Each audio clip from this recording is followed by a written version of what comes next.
Bonjour et bienvenue à cette sixième capsule vidéo. Aujourd'hui, ça va être une brève capsule vidéo où on va revenir dans le fond d'une semaine à l'autre, on va revenir sur chacune des 7 questions de l'évaluation diagnostique que vous aviez faites à la toute première semaine. Ce qui est particulier, là, bon, on va revenir sur la première question de l'évaluation diagnostique, puis celle-là est un peu plus courte, donc ça va être une courte capsule vidéo. Euh, Mon objectif l'objectif est en lien avec l'objectif spécifique du cours qui est d'établir des liens articulés entre les différents concepts mathématiques élémentaires, en probabilité et en statistique, pour pouvoir préparer et piloter des situations d'apprentissage stimulantes. Donc, on va revenir ici à la fois pour cette question d'évaluation diagnostique, à la fois sur certains savoirs mathématiques, puis on va parler aussi de certains sujets qui vont ouvrir pour des discussions futures aussi dans les prochaines semaines. Donc, on va revenir sur chacune. Donc, je vous invite en fait à prendre votre feuille pour laquelle vous aviez répondu aux 7 questions et prendre la première question. Donc, la première, ce sont des vrais ou faux. Les probabilités et statistiques ne sont pas vraiment utiles à part pour les mathématiciens. Donc, ici, j'ai pris aussi une seule. Ouais, il faut que je précise. D'habitude, c'est un peu particulier cette fois-ci. D'habitude, je vais toujours prendre un certain nombre qui pourrait aller jusqu'à 10 de vos solutions à vous. Là, j'en ai pris une seule parce qu'ici, c'était pas tant d'aller voir la variété des réponses, c'était pour faire un retour sur ces savoirs mathématiques-là. Mais pour les prochaines fois, là, on pourra analyser plus en détail, dans le fond, les réponses de chacune d'entre vous. Donc, les probabilités statistiques ne sont pas vraiment utiles à part pour les mathématiciens. J'espère que c'est faux.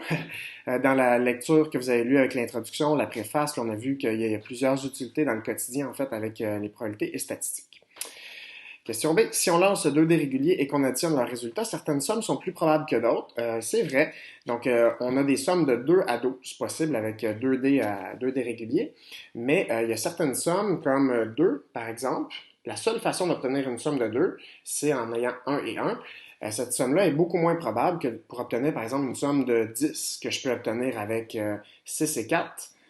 5 et 5 ou 4 et 6, selon si le 4 ou le 6 là, est sur chacun des 2 dés. Donc ici, j'aurais 3 possibilités par rapport à une seule possibilité d'avoir une somme de 2. Donc c'est vrai que certaines sommes sont plus probables que d'autres. Toutes les combinaisons ont la même probabilité d'être tirées à l'auto 649. C'est vrai. Donc, on a vu dans une vidéo précédente comme quoi il y a près de 14 millions de possibilités. On reviendra sur le calcul plus tard dans une future capsule vidéo. Mais chacune de ces combinaisons possibles a la même probabilité d'être tirée. Euh, Question D. Il est impossible de juger de la conception d'un élève à partir de questions à choix multiples. Ici, on pourrait argumenter évidemment, mais moi j'aurais tendance à répondre faux, dans le sens où c'est pas impossible. Évidemment, on va revenir, en fait, on va avoir une séance entière, une semaine entière là, qui va être dédiée aux conceptions en probabilité. Euh, Puis, avec des questions à choix multiples, ça peut nous donner une idée, ça peut nous informer en fait par rapport à certaines conceptions qui pourraient se manifester ou non. Évidemment, si on pose des questions, on ajoute d'autres tâches, on pourra en savoir plus sur ces conceptions-là. Donc, ce serait faux de dire que c'est impossible de juger de la conception, mais évidemment, on peut en faire plus. On pourrait faire d'autres choses pour avoir plus d'informations. Question 1. Idéalement, tous les élèves d'un même niveau d'une école primaire devraient être évalués à l'aide du même outil d'évaluation, peu importe leur enseignant ou leur groupe. Euh, J'aurais le goût de dire, dans un monde idéal, si tout le monde avait les mêmes prédispositions, ben, ça pourrait être quelque chose comme ça. Mais ici, j'ai tendance à répondre faux, surtout dans votre cas où vous êtes en adaptation scolaire. Donc, vous savez que chacun des élèves vont avoir leur particularité. Puis, dans le fond, moi j'aime bien me ramener à l'exemple des lunettes. Donc, quelqu'un qui a des lunettes, euh, pour faire le même travail que les autres, lui a besoin de ses lunettes pour avoir une vue équivalente à quelqu'un qui a une vue parfaite. Donc, on ne dit pas grâce à cette personne-là un avantage. Non, non, on lui donne les outils pour pour que ça soit équitable envers tout le monde. Donc, si le mot d'ordre est l'équité, on reviendra de toute façon, encore une fois, sur une séance entière sur l'évaluation des apprentissages. Puis on pourra reparler un petit peu de ça, mais ici, là, il y a plusieurs possibilités, en fait, là, pour s'adapter, en le fond, à une personne qui a des particularités là, selon ses difficultés. Question F. Une probabilité peut s'écrire sous forme de fraction, de pourcentage ou de nombre décimal. Bon, ici, c'est pas une opinion, là, c'est vraiment un savoir mathématique, donc c'est vrai. On peut écrire donc la probabilité d'avoir pile sur une pièce de monnaie, je peux l'écrire sous forme de fraction, une demi. Je peux l'écrire en pourcentage, c'est 50% d'avoir pile sur ma pièce de monnaie, ou un nombre décimal, 0,5. Donc, une probabilité est un nombre entre 0 et 1. Je voulais revenir aussi, avant de conclure, je voulais revenir parce que j'ai vu dans vos rapports de lecture, puis dans vos réponses aussi sur Edpuzzle aux différentes capsules vidéo, j'ai vu des fois il semblait y avoir une petite confusion entre chiffres et nombres. Donc, si je vous demande de penser à un gros chiffre, là, qu'est-ce que vous avez en tête? Et là, si vous aviez en tête 100 ou 1000 ou 1 million, tout ça, ça, ce ne sont pas des chiffres. Donc, un gros chiffre, un exemple de gros chiffre, ça serait ça. Donc, si j'ai un gros 3, hein, des chiffres, là, on en a 10 chiffres qui sont de 0 à 9. Donc, ce sont les symboles dont on se sert pour écrire des nombres. Donc, on a le symbole 0, le chiffre 0, symbole 1, 2, 3, 4, 5, 6, 7, 8, 9. Donc, j'en ai 10 symboles de 0 à 9. Et ça, ici, ces symboles-là, ce sont des chiffres. Ils nous permettent de les combiner ensemble pour écrire des nombres à plusieurs chiffres.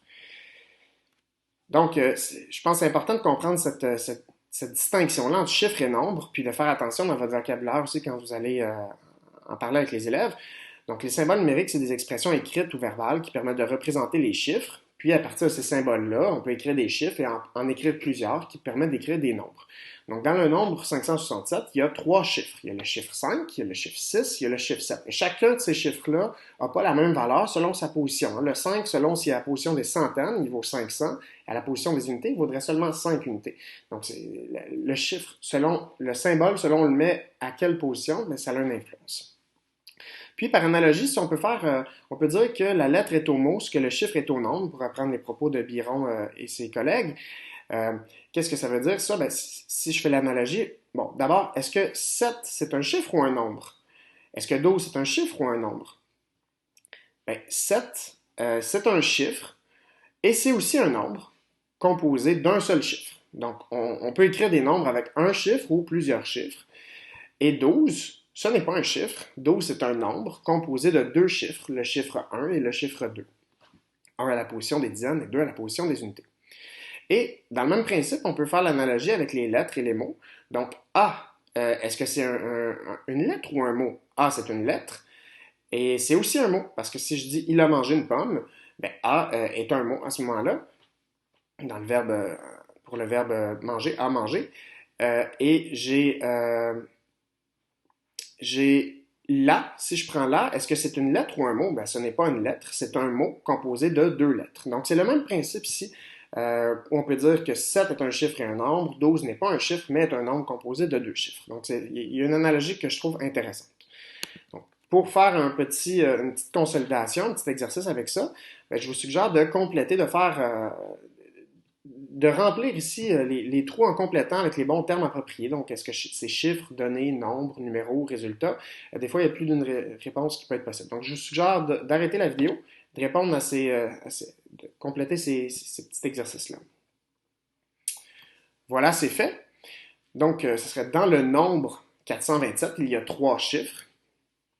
De toute évidence, bon, on a une étude qui démontre une augmentation de l'activité physique chez les enfants de 6 à 12 ans. Ce serait soit les données, si on a accès directement aux données de l'étude, ou les résultats des études d'habitude qui sont publiés. Donc, les données ou les résultats. Question C, il y a plusieurs chiffres dans le numéro de téléphone de cette entreprise. Donc, ce ne sont pas des nombres. Ici, on va avoir des chiffres dans un numéro de téléphone. Donc, ce sont des symboles. Et dans un numéro de téléphone, le 8 ne vaut pas 2 fois plus que le 4. Donc, ce n'est pas une question de quantité. Ce sont seulement des chiffres là, pour écrire un code, dans le fond. Question D. Cet élève éprouve des difficultés à écrire les chiffres 6 et 9. Oui, 6 et 9 sont aussi des nombres à un seul chiffre, mais ici, ce qui est difficile, c'est d'écrire le symbole. Donc, ce n'est pas d'écrire c'est pas une quantité, là. Donc, ici, ce sont vraiment les chiffres 6 et 9. Et il y a un grand nombre d'élèves dans cette école. Donc, voilà, j'espère que la distinction est claire entre ces différents termes. Donc, qu'est-ce qu'on a pu faire dans cette capsule? Je vous invite à arrêter la vidéo puis de prendre une petite minute pour récapituler. De mon côté, ce que je retiens, c'est qu'on a pu revenir sur certains savoirs mathématiques. Par exemple, le fait qu'on peut écrire une fraction avec on peut écrire une probabilité avec une fraction, un pourcentage ou un nombre décimal, qu'il y a certaines sommes qui sont plus probables que d'autres en lançant 2D. Donc, on est revenu sur certains savoirs mathématiques. On a ouvert, avec la première question d'évaluation du diagnostic, sur des discussions à venir, donc les conceptions, on va y revenir là-dessus, l'évaluation aussi. Puis, on a établi la distinction entre chiffres et nombres. Donc voilà, je vous remercie de votre écoute, puis à bientôt pour une prochaine capsule vidéo.